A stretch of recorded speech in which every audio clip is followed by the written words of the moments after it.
Kalau engkau sendiri sudah pernah menderita, itu akan menjadi bahan pendidikan engkau untuk mempengaruhi anakmu lagi. Saya tidak lama lagi tua, tidak lama lagi dipanggil Tuhan. Tapi anak-anak saya harus mengerti apa prinsip-prinsip yang penting untuk meneruskan tugas di dunia ini. Saudara-saudara, seorang tua yang mempunyai pengalaman penderitaan, yang mempunyai kejujuran, mempunyai kesungguhan, dia mempunyai bahan pendidikan yang tidak perlu dapat gelar doktor atau belajar psikologi atau doktor dari pendidikan baru bisa mendidik.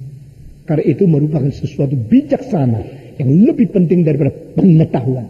Saudara-saudara, bijaksana lebih penting dari pengetahuan semua.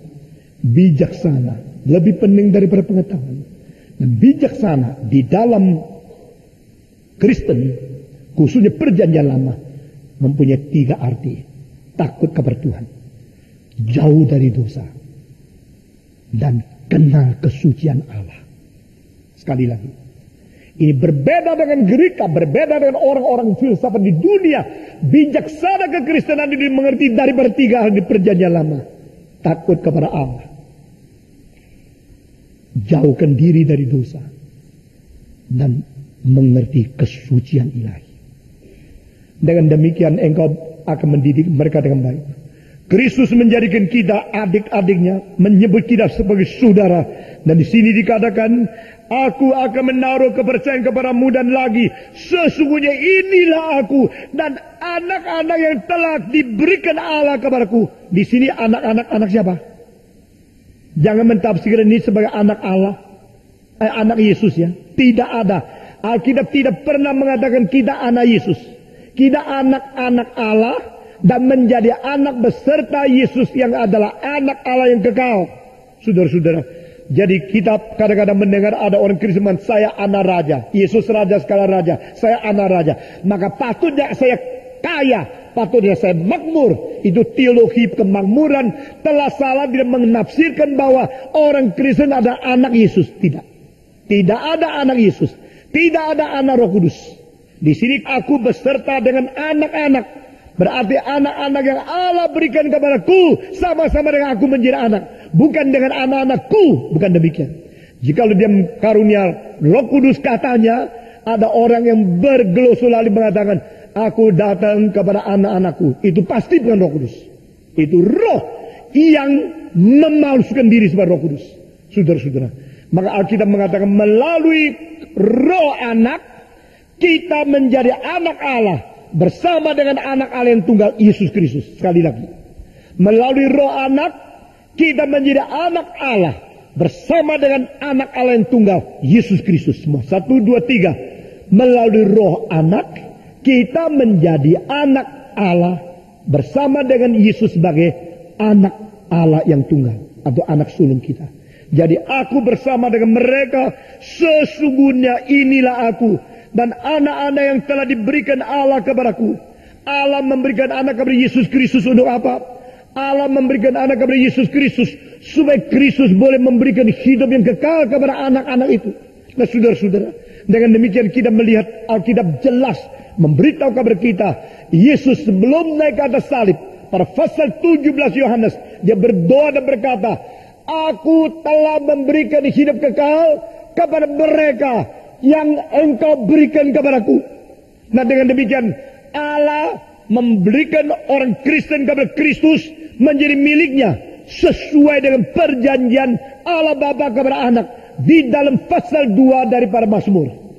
Minta kepadaku, aku akan menjadikan segala bangsa warisanmu. Minta kepadaku, aku menjadikan segala bangsa milikmu. Nah saudara-saudara, warisan segala bangsa diberikan kepada Yesus Kristus. Ini janji Allah.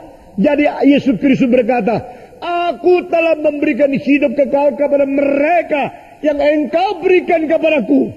Allah Bapa memberikan dari segala bangsa kaum pilihan menjadi milik Kristus. Dan milik Kristus diberikan oleh Kristus dengan hidup yang kekal yang berada di dalam mereka. Dan caranya bagaimana? Caranya di dalam Wahyu pasal 5 ayat ke-9.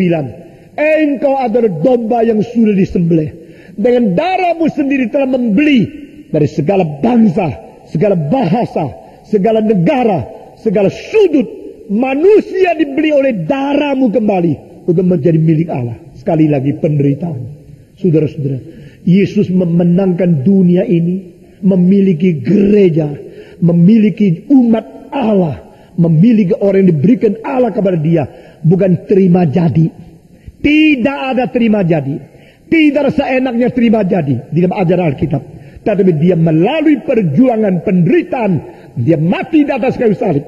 Dengan darahnya baru dia mengumpulkan manusia yang percaya kepada dia menjadi adik-adiknya, saudara-saudaranya. Puji Tuhan. Kita membaca lagi ayat ke-14. Kita seperti Allah, dia seperti kita. Cinta kasih demikian besar. Karena anak-anak itu adalah anak-anak dari darah dan daging semua. Karena anak-anak itu adalah anak-anak dari darah dan daging, maka ia juga menjadi sama dengan mereka dan mendapat bagian dalam keadaan mereka, supaya oleh kematiannya ia memusnahkan dia, yaitu iblis yang berkuasa atas maut. Atau terjemahan lain, karena anak-anak itu mempunyai tubuh yang berdaging dan darah, maka dia sama seperti mereka juga menjadi tubuh yang berdaging dan darah, supaya khusus boleh mati.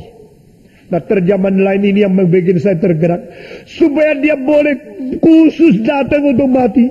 Kalau Yesus berdaging dan darah, tujuan terakhir adalah supaya boleh mati. Berarti kematian Yesus itu dikhususkan. Dia datang khusus, particularly come in flesh, to have the possibility to be crucified. Dia sengaja datang ke dunia, sengaja berdaging dan darah, sengaja bertubuh supaya memungkinkan diri dipaku di atas kayu salib. Kenapa? Karena Allah tidak mungkin mati.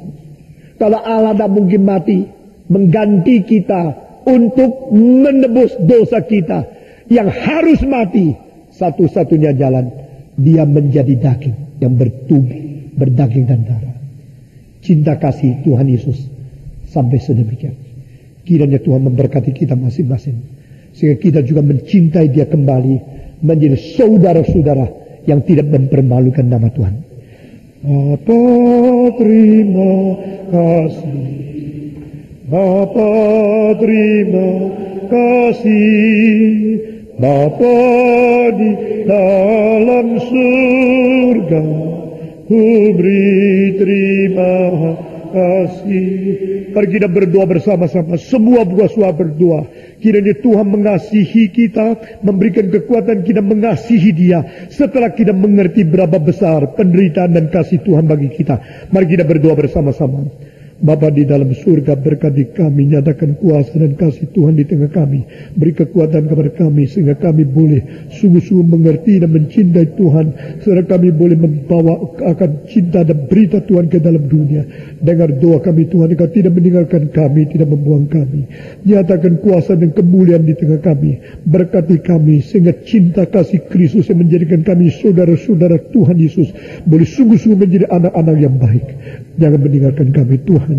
Berikan gerakan dan teladan sehingga kami mengikuti dan berjalan sesuai kehendak Tuhan.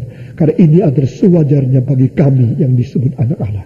Kami bersyukur Engkau adalah Abba, Engkau adalah Bapa kami yang berada di surga. Dalam nama Yesus Kristus kami bersyukur dan berterima kasih.